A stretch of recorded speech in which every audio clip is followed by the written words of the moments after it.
So we'll move on to the next speaker, is Henry from the North Queensland State Alliance. Look, thanks very much. So my name's Henry Fracchia. I come from England, that's where I was born. I went to school in Brisbane. I'm a nudgy old boy. I went to university here. I'm an engineer by training. Okay. And you know, really since about, I don't know, about 2014, 2015, you know, I had a growing passion about, you know, potentially creating a new state in North Queensland. And, you know, I'm part of a group called the North Queensland. More uncertain in its success than to take the lead in the introduction of a new order of things, because the innovator has for enemies all of those who have done well under the old conditions. All right, so you want a modern interpretation? Basically, it means, it's important, those who defend the status quo are the people that benefit most from the status quo. All right?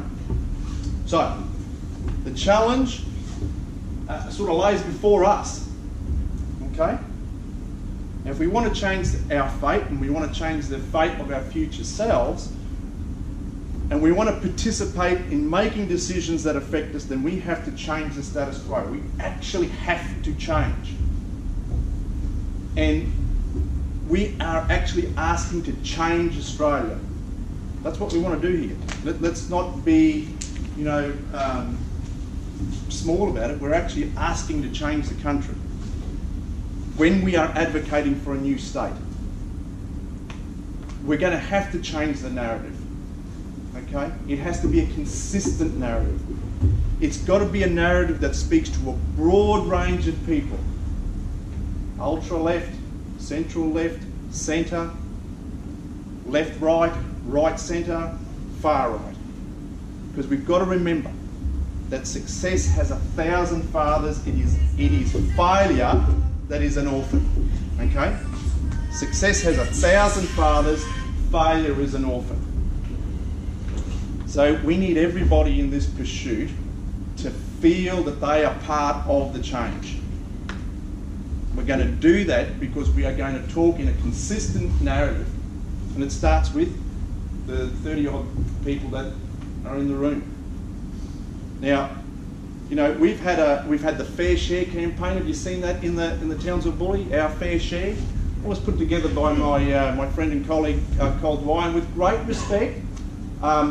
It was effective for a little period of time, but it really isn't a gong that we can keep banging away at and thinking that it's going to advocate for change. It just doesn't have the legs. Look, Peter told you that the Australian Constitution makes provisions for new states, right? Move on. There has been and will be and will continue to be interest in creating a new state for North Queensland, but there are consistent distractions, there are consistent detractors, and there are questions on the numbers, there's questions on can we survive, can we go it alone? Do you see how, you know, how we get distracted on the discussion? So if we keep a consistent narrative, if we keep talking the same way, then collectively you will generate the change. So here's the question. In thinking about a new state, is it just a line on the map, or is there a broader picture here? A picture that involves making Australia better. A new state is much more than just dividing up the existing cake. It actually could be about growing the cake. And when you grow the cake, you're actually growing the cake for the whole of the country. So that means for all Australians. That's why the narrative has to be consistent. So look, as Queensland races towards 5 million people, and we're told that we need a $6 billion cross-river rail project in Brisbane, as we're told that the public transport system in Brisbane needs to be subsidised by all Queenslanders, as we have a belligerent Brisbane government, one of only 4 on the planet,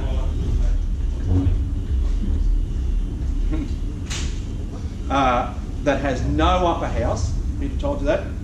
And fundamentally changes the makeup of the parliament by 4 seats and concentrates representation in the southeast corner. I'm going to ask you, what happens to our Gower Index? What happens to our governance, opportunity and wealth index for people in North Queensland? Goes down. So, before we go and rush off and talk about government, because everybody wants to, bang that gong, let's have a discussion on opportunity, the capital O in the Gower Index. Now, opportunity. When we think about opportunity, the question is, do we really have the same opportunities that South East Queensland have? So when I think about opportunity, I think about my opportunity to survive, and then having survived, then I think about my opportunity to provide, and then having been able to provide, I then think about my opportunity to prosper. So, where's the highest number of business insolvencies in the country? North Queensland. There goes my opportunity to prosper. Okay, where's the high youth unemployment rate? That's right. So there goes my opportunity to provide. Now, where's the highest youth suicide rate? It might actually be the suicide rate per capita in the country. Well, it's actually in North Queensland. So there goes my opportunity to survive. There is a yawning gap when it comes to opportunity in North Queensland. You know it, we feel it, I know it. But why is there this yawning gap? Why is there a yawning gap for that special sports person that lives in North Queensland? And I know that Peter and I grind away this axe about, great cricketers that just didn't make it. Guys that could have played for Australia, but, oh well, sorry mate, you live in North Queensland. What about for our business people? What about for education? What about your health? I'm going to tell you this story, right? With absolute certainty. You ready? If you catch the flu in North Queensland, and you're one of those poor people that has an immune system that becomes overwhelmed by the infection, you're going to die. Right? The machines required, the trained team that's there that's required to provide you with the support, actually doesn't exist in North Queensland. Nor are they going to provide it for you in North Queensland. And this is going to shock you even more. They're not even going to provide that team in Brisbane ready to respond, to come and pick you up. To actually come to you. You're the person with the problem. They're not going to come to you. The only way that you will survive is luck. Because somehow you have to get yourself to Brisbane, and then you might survive. Now, why is that the case? Because the people, and I'm going to say the people, it's the public servants who are paid to make those decisions, to maximise our opportunities here in North Queensland, don't, because it's not in their self-interest to do so. They're okay. I live in Brisbane. The decision to not have that service in North Queensland was made in Brisbane. It didn't impact their self-interest. So now you understand why I started with the Jack Lang quote. How do I know that this event is the case? Because obviously now we've got to do the whole fact finder or whatever it's called. I don't know what the thing is called. Fact checker. They are fact checker. Because this event actually happened to my very good friend's wife. Okay? So I'm going to remind you that our mantra when you talk about the North Queensland State Alliance, our mantra is that we want to make the decisions that affect us. Well, there's an event that happened. That decision not to have that support team in North Queensland, not even to have a support team in Brisbane to come and respond to the situation, actually affected my friend, affected his wife, affected their 5 kids, and it affected me as being a friend of the family. Okay? She did survive. Spent 8 weeks in, in an induced coma. Luckily had a bit of that. got her to the right spot. So look, before we go on, let's talk about wealth. And when we look at wealth, funny that I just did that, we all immediately think about, you know, our own personal wealth, which is, you know, it's fair enough. That's our self-interest.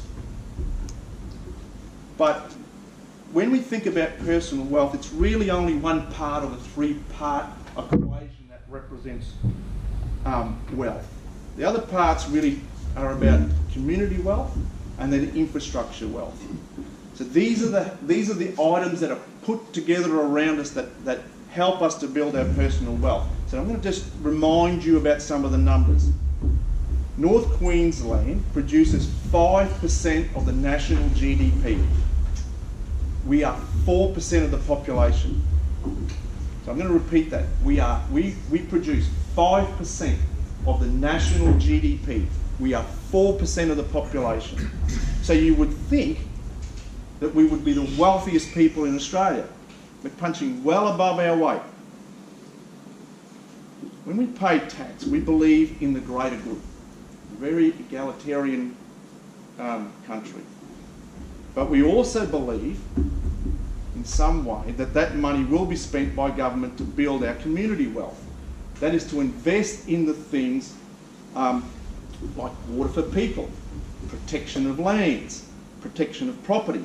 It's securing that certainty for people so that they feel safe, that they continue to toil away for the greater good on lands that they occupy in the pursuit of happiness.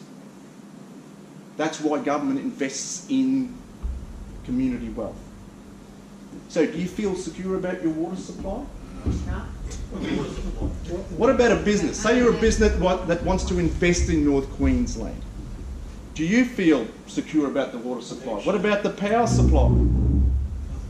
All right, let's talk about our insurance system up here. Okay. Now, this is a personal axe that I'm going to grind away on. But why was there a price gouge following major weather events up here? Insurance is there to protect for unforeseen risks. It's the risks that you can't see that you buy insurance for. Events that cannot be predicted. Weather risk in North Queensland has not changed. Okay? Coming from an engineer. Weather risk in North Queensland has not changed. If we had our own state, we would have the opportunity to define the risk. It would be managed so much better if we had our own SGIO, the State Government Insurance Office, because it would help to convey a message to private insurance industry that the risk, that means the likelihood and the consequence of an event happening, hasn't changed up here. So if that hasn't even changed, even taking on the broad issue of climate change. Now let's just talk about infrastructure wealth. The standard of hard infrastructure invested in by government in North Queensland is a failure. The National Highway is a failure. It's a killer. It's a killer. The Burdekin Bridge. Vehicle speeds across that bridge now are down to 50 kilometres an hour.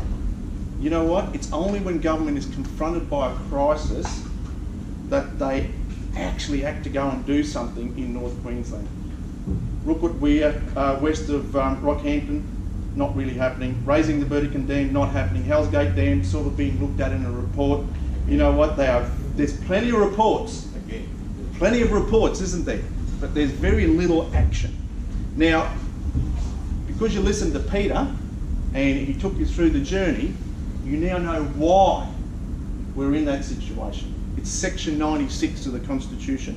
And that's why we're experiencing what we're experiencing over the last 100 years. That bumbling and fumbling that seems to be happening is going to continue, because as he told you, there is a structural problem. Yeah? Which is why we've got to have this narrative. The narrative has got to be consistent.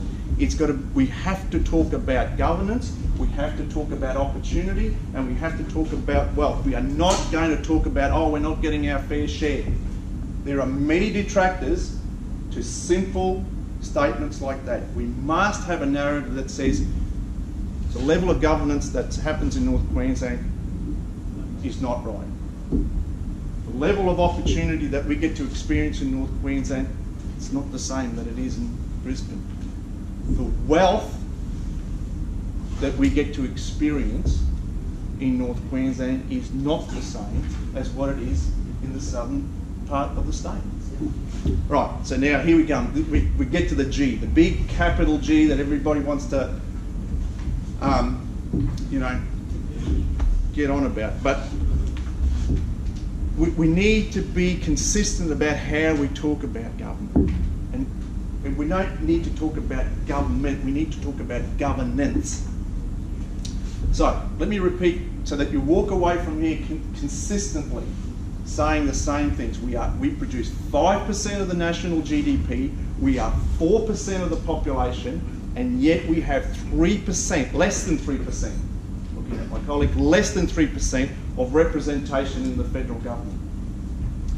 Now, that sounds to me a little bit like taxation without representation. Now, people who are scholars of history would have heard that statement sometime before, and it's what they were carrying on about, you know, during the American War of Independence. Really? That's where we're getting to? We're getting to this? Come on. No. That's not where we want to get to, right? The way that we govern ourselves is the way that we secure our opportunity. It's the way that we secure our wealth structure. You can't keep using the same methodology of governance that you used when there was 1.5 million people in Queensland. When was that? It was in 1960. Yeah? You can't keep doing the same thing that you were doing back in 1960 that you're doing when there's 5 million people in Queensland. But that's what we're doing. It's just nonsensical. You wouldn't do it in an organisation. I don't know why you would do it in a governance situation. The previous government before that, they know it's a problem with governance. So their solution to the governance issue is to increase the number of public servants. Okay? So since December 2017, the number of public servants in Queensland has increased by 2%. Now consider this, there's about 225,000 public servants in Queensland. It's about 4.5% of the population. If you keep increasing the number of people in an organisation, you are going to fall prey to Price's Law. Do you know Price's Law? Price was an English professor of physics. Okay? So this is what the law states. It's a little bit of mathematics. We had a little bit of a meaty talk with Peter, so this is my little meaty bit. So this is what the law says. It says that the square root of the number of people in an organisation do 50% of the work. So if you have an organisation of 9 people, that means that 3 people are doing 50% of the work. Sort of live with that, yeah? But if you have 225,000 people, that means you only got 480 people doing 50% of the work. It means that as you grow an organisation, you are growing in inefficiency. But add to the problem, what you're doing is that you have now concentrated that whole effort into southeast Queensland. You are actually, you've got decision makers 2,000 kilometres away from where the decision needs to be made. So you have a biblical recipe. You have a biblical recipe for screwing over people outside the southeast corner of Queensland. There's no governance here. The opportunity is not the same. The wealth is not the same. Our GAO index is less than the people who live in Brisbane. We are getting screwed over. We don't need to be screwed over. It's in our self-interest, honestly, it's in our self-interest to make sure that we don't get screwed over. So this is how we're going to do it.